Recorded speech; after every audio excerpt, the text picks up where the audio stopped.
अस्सलाम वालेकुम ladies and gentleman, Sheeba Gill Blue Zone TV के साथ मौजूद हूँ। जैसा कि आपको पता है कि हम हमेशा बात करते हैं एनवायरमेंटल सस्टेनेबिलिटी किस तरह से मुमकिन है, किस तरह से जो दूसरे ममालिक हैं वो उसको अडॉप्ट किए हुए हैं, पाकिस्तान में इसकी क्या सिग्निफिकेंस है और कितना इमीडिएट जो इसका इफेक्ट है वो ज़रूरी है कि किस तरह से हम अपने अपने तौर पर अपना इंडिविजुअल कंट्रीब्यूशन करें और इसके जितने भी एडॉप्टिव मेजर्स हैं उनको अपनी ज़िंदगी में और अपने मुल्क की बेहतरी के लिए अडॉप्ट करें। सबसे पहले जैसा कि आपको पता है कि हम लोगों ने जो प्रीवियस प्रोग्राम किया था that was about green roofs कि ग्रीन रूफ टॉप्स होते क्या, उनकी सिग्निफिकेंस क्या है और किस तरह से वो ममालिक उस अंदाज को अपना रहे हैं और किस तरह से वो सिग्निफिकेंट एक डिफरेंस लेके आ रहा है कार्बन एमिशंस में। आज हम पर्टिकुलर बात करेंगे that is about that what exactly are vertical gardens. Vertical gardens जो हैं उनका भी वर्ल्ड वाइड एक बहुत इंटरेस्टिंग सा अडॉप्टेबिलिटी भी चल रही है और फिर बहुत से ममालिक ऐसे हैं जहाँ पे अर्बनाइजेशन ज़्यादा है, शहरी आबादी ज़्यादा है, जहाँ पे कंजस्टेड बिल्डिंग्स हैं, कंजस्टेड हाउसिंग सोसाइटीज़ हैं, ये पॉपुलेशन ज़्यादा है। वहाँ पे कार्बन एमिशंस को मिटिगेट करना भी एक चैलेंजिंग चीज़ें हैं, बट उसके लिए लोगों ने जो बेहतरीन तरीका अपनाया है ग्रीन रूफ टॉप के साथ साथ एक और चीज़ जो कि which is very successfully going up an trend that is vertical gardens. होता क्या है एग्जैक्टली अगर हम थोड़ा सा अपने चाइल्डहुड को रिकॉल करें तो हमें याद पड़ता है कि हमारे बड़ों ने जिन घरों पे हम बड़े हुए बिल्डिंग्स के साथ बेलें लगा दी होती थी ग्रीन कलर की और वो एक्सपैंड कर रही होती थी और शायद हमें लगता था कि पहले गर्मी शायद इन मेजर्स की वजह से कुछ कम होती थी, बट एक्चुअली में इनके वाकई में सिग्निफिकेंस थी जिसको अब हमें समझना पड़ रहा है या फिर जिसकी अंडरस्टैंडिंग बेहतर तरीके से अब हो रही है, जबकि ग्लोबल वार्मिंग बहुत ज़्यादा इंक्रीज हो चुकी है। ख़ासतौर पे हम पाकिस्तान की हमेशा बात करते हैं, अपने मुल्क के मुतालिक हम हमेशा इंफॉर्मेशन एनवायरनमेंट के रिलेटेड प्रोवाइड करते हैं और उसके क्या क्या सोल्यूशंस हो सकते हैं उन पे बात करते हैं। सो आज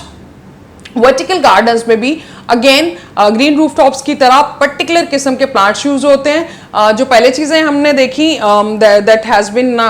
keeping up a cooling effect on our buildings and giving up a warmth into the winters as well. Same is right now, but उसमें जो additional measure किया जा रहा है वो ये है कि water management जो है उसको improve कर लिया गया है, फिर उसके साथ साथ जो plants हैं उनकी specification की गई है और उसके साथ साथ आपकी buildings को protect करने के लिए international जो ममालिक हैं वो उसको इस तरह से कर रहे हैं कि उन्होंने आपके वॉल्स की सराउंडिंग्स जो हैं उनकी वाटर प्रूफिंग की है और उसके साथ साथ जो वाटर ड्रेनेज और वाटर सप्लाई का प्रॉपर सिस्टम एक इंजीनियरिंग के पॉइंट ऑफ व्यू से उसको अडॉप्ट किया है ताकि आपकी वाटर मैनेजमेंट सही हो और पौधे अगेन वो वाले सेलेक्ट किए जाते हैं जो कि लो मेंटेनेंस होते हैं, जो ज़्यादा से ज़्यादा कॉन्ट्रीब्यूट करें कार्बन डाइऑक्साइड को ख़त्म करने में, जो कॉन्ट्रीब्यूट करें बायोडाइवर्सिटी को रिवाइव करने में और उसके साथ साथ जी वो और ज़्यादा कंट्रीब्यूट करें कूलिंग इफेक्ट देने में। और वो इसमें बहुत अहम चीज़ ये होती है जब हम ग्रीन रूफटॉप्स या फिर वर्टिकल गार्डन्स को अडॉप्ट करते हैं तो उससे जो पावर प्लांटेशन होती है, पावर प्लांटेशन में जितनी भी हीट ओमिशन होते हैं उसको भी कम करने में मददगार साबित होती है और फिर जितनी भी पावर जनरेट की जाती है, पावर जनरेट करने के साथ एक अलग किस्म के कार्बन एमिशंस आते हैं, डिफरेंट किस्म की हार्मफुल गैसेज आती हैं। सो ये उसको कम करने में भी अपना रोल जो है वो अदा करता है कि किस तरह से चीज़ें मज़ीद बेहतर हो सकती हैं, चीज़ों में बेहतरी कैसे लेके आई जा सकती है, बिल्डिंग्स और ओवरऑल स्ट्रक्चर को प्रोटेक्ट किया जा सकता है और ब्यूटिफिकेशन एक बड़ा अहम एलिमेंट है जिससे आपकी बिल्डिंग्स जो है वो ब्यूटिफाइड लगती हैं। सो बिल्डिंग ब्यूटिफिकेशन के अलावा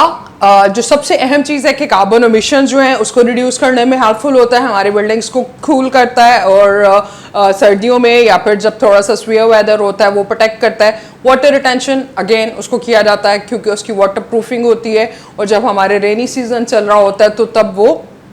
उसको प्रोटेक्ट कर रहा होता है और प्लांट्स जो हैं वो डेफिनेटली हमारी एयर को क्लीन करते हैं। So at the day and what we get is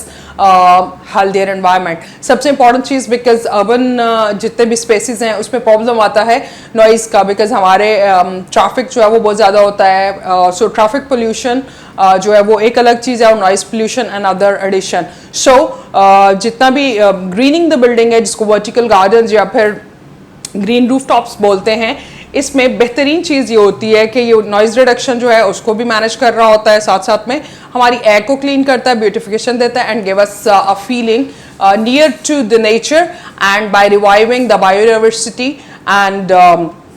also making up the good contribution for cleaning our air. So adopt these things in your life and stay happy, stay healthy. अपना बहुत सा ख्याल रखिए. अल्लाह हाफ़िज़.